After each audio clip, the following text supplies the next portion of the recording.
The noise of drills echoed from the workshop, but my stomach had been uneasy all morning. It had been a year since Daniel's funeral.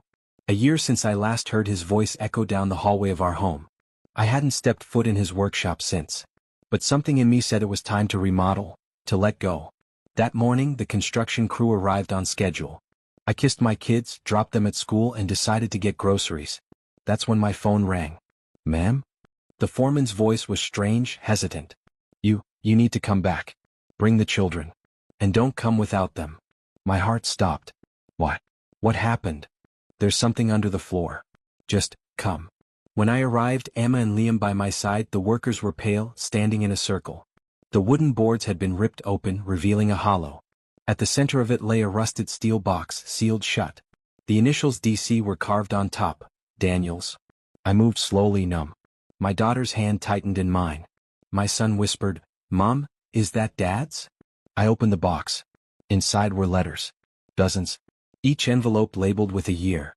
Some addressed to Miranda. Others to Emma. Some marked Liam, age 16. Others to someone I hadn't seen in 15 years. Emma gasped. "Is that?" She didn't finish. She fainted before I could catch her. Because the envelope she saw wasn't addressed to any of us.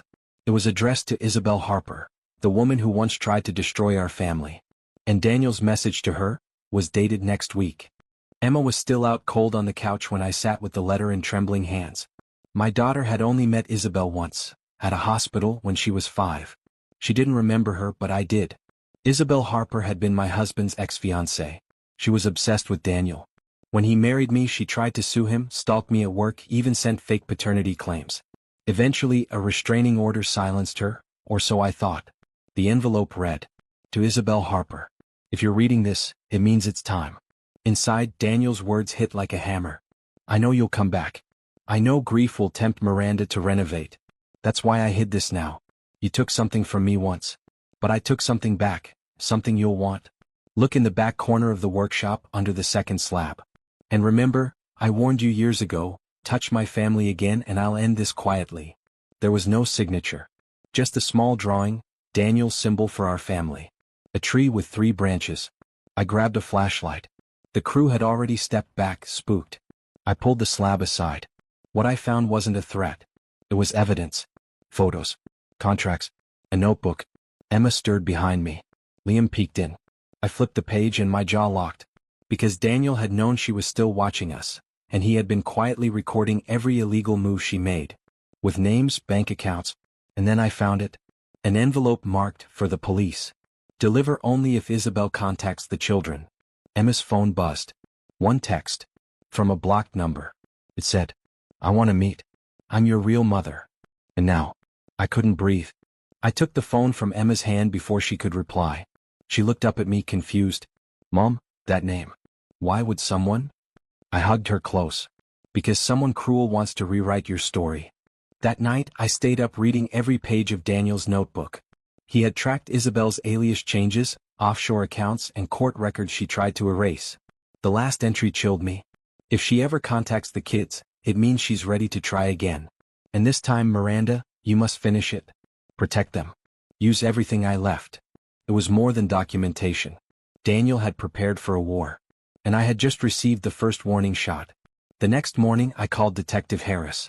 He'd helped us years ago when Isabel was stalking me. I told him everything. He didn't sound surprised. "She's resurfaced," he said. "Another woman just filed a police report across town. Same name. Same MO, claims she's reclaiming her family. We've been waiting for her to slip up." I gave him the envelope marked, "For the police." His voice changed.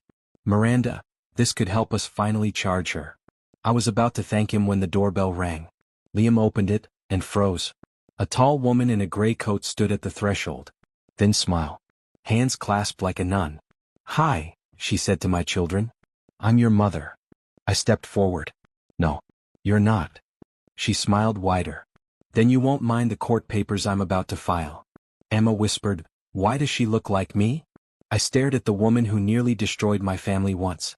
And realized she hadn't come to reclaim anything. She had come to steal what Daniel left behind. I didn't flinch. I'd faced down Isabel once before, when she tried to claim Emma during Daniel's chemo. Now she was cleaner, softer, draped in false kindness. but her venom was still the same. "I'm here for my children," she said, eyes flicking to the hallway behind me. "They're not yours," I said quietly. "You gave up that right when you chose money over them." She tilted her head, almost amused. "Funny. That's what he said before he died." My jaw tightened. I glanced toward Liam, who was clutching Emma's hand from behind the stairs. "My babies, his legacy. What do you want?" I asked. She pulled a paper from her bag, a custody petition. "I want what was mine. Daniels will left the business to me before he changed it. You tampered with it. I have evidence. I want the workshop, the house, and shared custody of the children." I felt my pulse pounding. But I stayed calm. "You're bluffing," I said. "He legally removed you. I have all the documents, including your arrest record." She smiled again. "We'll see what the court believes." Then she added, "Your daughter faints easily. Must be genetic." My fingers dug into the doorframe. She turned and walked away, but she left the petition on the floor. The next morning, I received an unmarked envelope in the mail. Inside was a photo of Emma, asleep in her bed. Last night. The timestamp read, 2:42 a.m. And there was a sticky note on the back that simply said, "It's not over." I locked every window that night. Emma and Liam slept in my bed. I didn't call the police. Not yet. Instead, I pulled out the flash drive Daniel had left me, the one he gave me in case something ever happened to him. I'd never opened it before. He told me it was a last resort. Inside were dozens of files. Scans of property deeds, phone recordings, screenshots of texts. But one folder was labeled, "For the day Isabel returns." I clicked. My screen lit up with footage. Recorded on the workshop security system. There she was, Isabel. Months before Daniel died, digging beneath the workshop floor with her brother. A metal case. Documents. Jewelry. Daniel's first will. They had buried it. To fake its theft. And when Daniel confronted her, that's when she disappeared without a trace. He must have found a way to recover it all before his final chemo. And now he had passed it to me. The timestamp proved she was lying, again. I sat there shaking, not with fear, but with clarity. I copied the footage. Drove straight to my lawyer. Explained everything. By noon he had filed an emergency injunction. Isabel would be served in 48 hours. But just as I pulled into the driveway, Emma was gone. And Liam was crying in the living room, whispering. Aunt Isabel said she was taking Emma for a surprise trip. My heart nearly exploded. I raced to Emma's room. Her school backpack was gone. Her favorite stuffed rabbit too. Liam, barely holding back tears, repeated, "She said it was a surprise trip, and not to tell." My hands shook as I called Isabel. No answer. Next, I called the police, reported a possible child abduction. They told me to stay put. But I didn't. I had one clue. Isabel always bragged about her fiancé's vacation cabin in the woods. Daniel once took me there years ago. She didn't know I knew where it was. I got in the car and drove for nearly 2 hours through snow-drenched roads, Liam asleep in the back seat. As I pulled into the narrow drive near the woods, I saw a black SUV parked outside. Lights were on. Someone was moving inside. I left Liam locked in the car with my phone, told him to call if anything happened. Then I walked to the door quietly. And what I saw through the window made me freeze. Emma eating dinner. Smiling. Wearing a new dress. Isabel brushing her hair. She wasn't hurting her. She was grooming her. Playing mom. Pretending she was hers. I stepped back, and that's when the floor creaked under my boot. The door opened slowly. And Isabel said, smiling wide. "Finally. We were waiting for you." Isabel's voice was calm. Too calm. "Emma's been waiting for a real mother," she smiled, motioning to the table. "Sit. Dinner's hot." My fists clenched. My voice cracked. "You took my child without asking. That's kidnapping." She rolled her eyes. "Please. You were always too distracted to be a good mom. I'm just helping." Look at her, happy, healthy, loved. Emma nodded shyly. I could see the confusion in her eyes. My own daughter, slowly being pulled away from me. I sat not because she asked, but because I needed to gather myself. Observe. Plan. She poured wine for herself. "Daniel used to say I'd be a better mother than you. He said it in bed sometimes." I didn't flinch. I just asked one thing, "Where's the birth certificate?" She blinked. "What?" "You said she's your daughter. Then show me her birth certificate." Isabel's lips parted, but nothing came out. Emma glanced between us, sensing tension. I stood up slowly. "This dinner's over. "I'm calling the police," she snapped. I walked to the front door, opened it, and there they were. 2 officers. One female, one male. They'd been tracking my phone. And the moment they saw Emma, they said, "Ma'am, step aside. We have a warrant."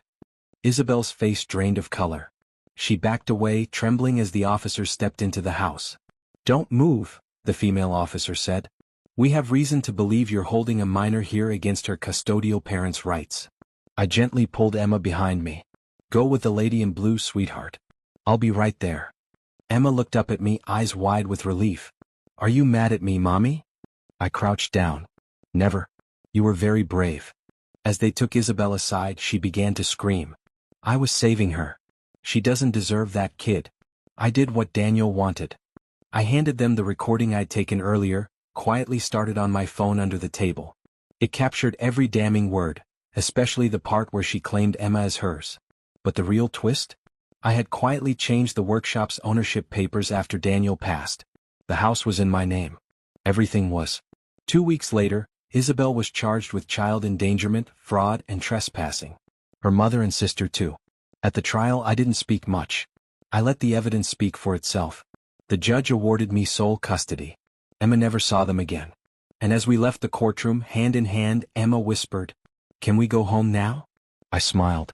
"We already are. We already are."